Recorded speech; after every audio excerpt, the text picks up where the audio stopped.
So we say we want unity, but are we willing to pay the cost? Lay self-righteousness down at the foot of the cross? Take our eyes off of I and focus on we so that we can see the glory that He has revealed, displayed, imparted, provided. Because a kingdom can't stand if its courts are divided. We speak about revival, we all get excited, but see a brother oppressed and too often we're silent.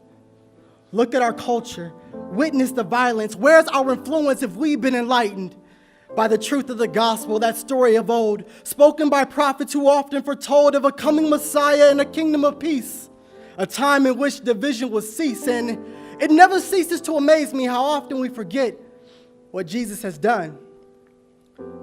I talked to a man one day and he asked me, why did Jesus come?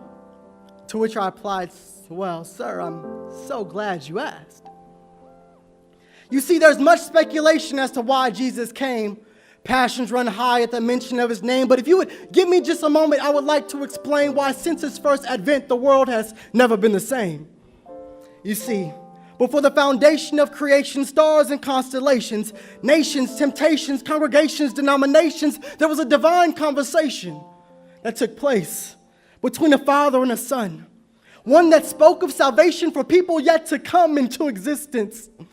They were talking about us.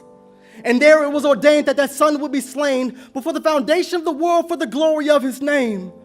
Conceived of the Holy Spirit, He was born through a virgin, fulfilling prophecy so that we would know for certain that He is the Messiah, the only begotten Son.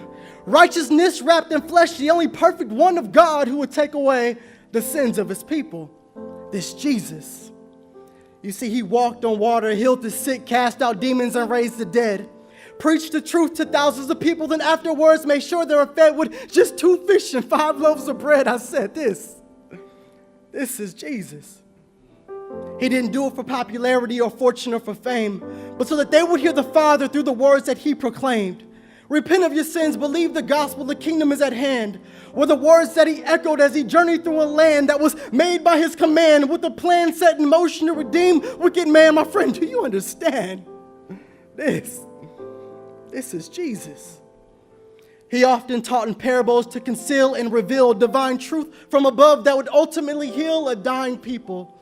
He had no equal. He was given all authority, but those who actually believed were a very small minority. Religious leaders of the day hated Jesus with a passion, so they did all they could to suppress His righteous actions. And through their lies and deception, He was sentenced to a cross. But He said not a word because He knew the final cost that was required to redeem the people He desired. So on that cross, our Savior was forsaken on behalf of wicked nations so that we would see His glory through His reconciliation. He's a lamb without a blemish and conformed us to His image when He hung upon the cross and He cried out, "It is finished," completed. Our debt was deleted, righteousness imputed, and division was defeated. All at the same time. My God can multitask.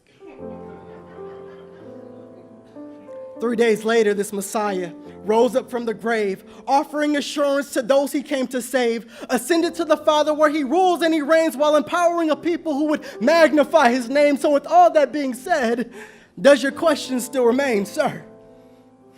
And that man looked at me, eyes glazed over. He said, young man, is there a slightly shorter version to that? I said, of course. Jesus came to pay a debt that we ourselves could never pay.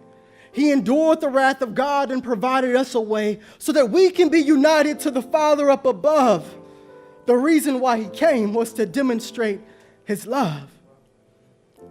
So even today, at a conference like this, that love should cause us to answer the call, to walk in humility, listen intently, speak the truth, and break down walls that would seek to divide us and seek to distract us and keep us from seeking what God has provided.